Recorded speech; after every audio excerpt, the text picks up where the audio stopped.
But I'm not going to sit up here and lie to you. Just like this tweet says, 6 players have already entered the transfer portal from Alabama and their season isn't even over yet. Yeah, when you see that, it is concerning. You immediately want to think, hey, maybe something's going on at Alabama. Maybe the players are not getting along with the offensive coordinator or defensive coordinator or what knows.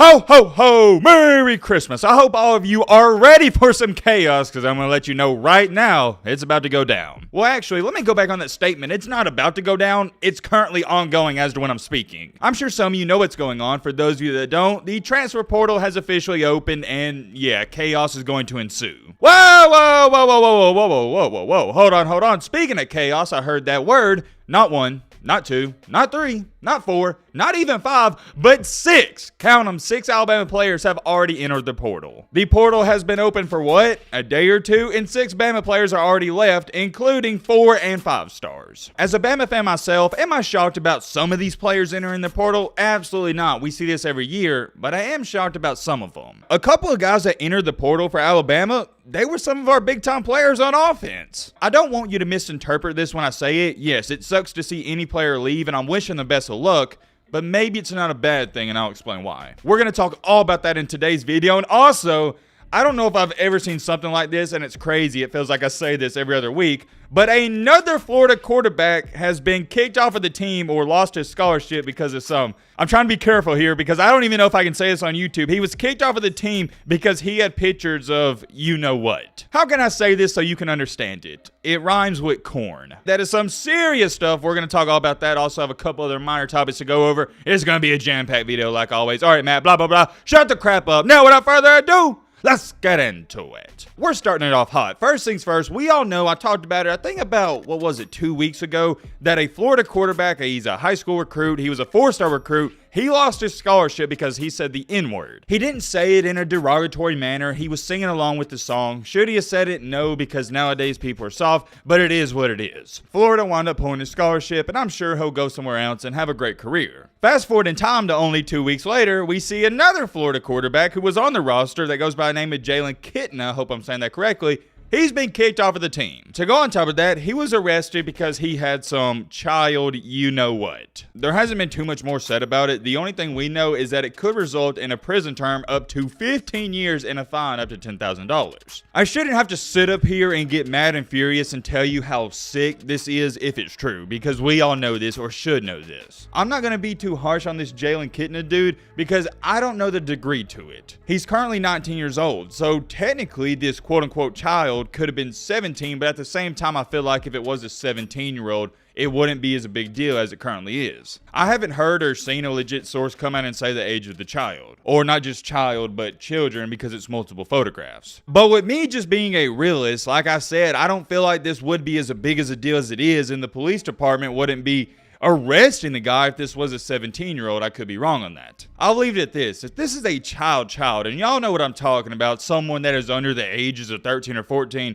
yeah, lock this guy up. Because number one, that is straight up nasty. And number two, we don't need guys like this walking around scot-free. Let me know your thoughts on that down below. That is just a bizarre situation. But moving on to the main topic, the main encore, the main reason you clicked onto this video, we got to talk about what's going on at Alabama. Is Alabama falling apart? They lost to Tennessee for the first time in 15 years. They lost to LSU. They had 2 regular season losses. Now players are leaving left and right. They're not going to make the playoff. This is the end-all, be-all. I think it's safe to say that Nick Saban and Bama, they're losing their touch. Was that convincing enough for some of y'all? I know y'all wanted me to actually say that, but I'm just joking. You gotta be a flat-out idiot to want to believe the dynasty's falling off after Alabama in a quote-unquote down year goes 10-2. And the weirdest part about this, as an Alabama fan, I say it's a down year because it is. That should go to tell you how unreal the Alabama standard is. That's a different conversation for a different day. We're not here to get into that dynasty talk and what's going to happen in the future. We're here to talk about what's going on right now. As to where it stands, and I only expect this list to get bigger and larger, I probably think at least 12 to somewhere around 17 players are going to leave Alabama. Here's the 6 that are currently in the portal. Former 5-star running back Trey Sanders, Kyrie Jackson, which was a cornerback, offensive lineman Damian George, former 4-star wide receiver Christian Leary, 4-star offensive lineman Tanner Bowers, and last but not least, Probably the biggest name on this list, let me throw that in there, Trayshawn Holden, which was also a 4-star recruit. If you're an Alabama fan, I expect you to know Trayshawn Holden, Trey Sanders, and Kyrie Jackson. Kyrie Jackson is one of the newcomers. I believe he came out of JUCO. Do I think this is a big deal? Not really. A lot of people forget we had something like 15 guys enter the portal last year. Most of these teams like Ohio State, Georgia, Bama, Clemson, well, not really Clemson, but all of these big time name brands like USC, this happens every single season. A lot of times you're going to see the players who didn't play as much as they thought they were going to, they're going to enter the portal, and maybe you have 1, 2, 3 guys that played a lot, they're also going to leave because it wasn't a good fit. But I'm not going to sit up here and lie to you, just like this tweet says. 6 players have already entered the transfer portal from Alabama, and their season isn't even over yet. Yeah, when you see that, it is concerning. You immediately want to think, hey, maybe something's going on at Alabama. Maybe the players are not getting along with the offensive coordinator or defensive coordinator, or what knows. Or what knows, I should have said who knows. You get what I'm trying to say. Let me read you off this tweet though, because I found it rather fascinating. This person said, quite interesting that most of the players that enter the transfer portal from Alabama are offensive players. Could a change be coming in the offensive personnel?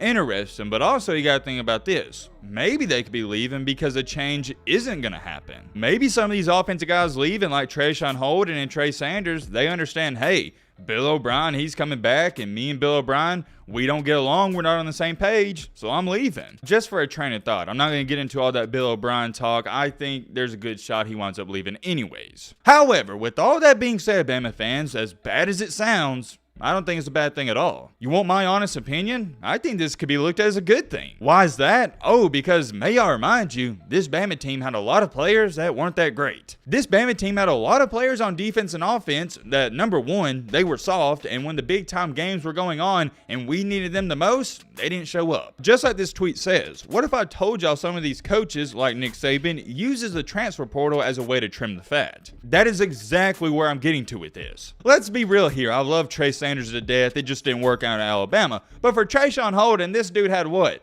500 receiving yards on the season? I like Trayshawn Holden. I'm wishing the best of luck. I think he's a good wide receiver, but it's not like we're losing a Jerry Jeudy, Henry Ruggs, Jalen Waddle, Julio Jones, or Amari Cooper. The Alabama team this year, it had one of the worst wide receiver cores I've ever witnessed in a long time. This is nothing to freak out about. This is normal protocol. For example, let me show you this, and I forgot to even speak on this. Tennessee had not one but 2 running backs enter the transfer portal as well. Sometimes it's just not a good fit. You're going to see players from every school, not just Alabama, but every school enter the transfer portal. It only gets highlighted at Bama because it's Bama. For example, I can't believe I forgot to bring this up and talk about it in the video. I meant to, but sometimes it happens. Michigan's backup quarterback, Cade McNamara, he's leaving. Is that because, you know, something's going on at Michigan or whatnot? No, it just wasn't a good fit. He's not going to play. Michigan has their new guy. The same thing's going to happen all over the country. You're going to see these running backs, they're going to leave. These quarterbacks are going to leave. And we see this every single year as well. You're probably going to see 1, if not 2, Alabama backup quarterbacks leave.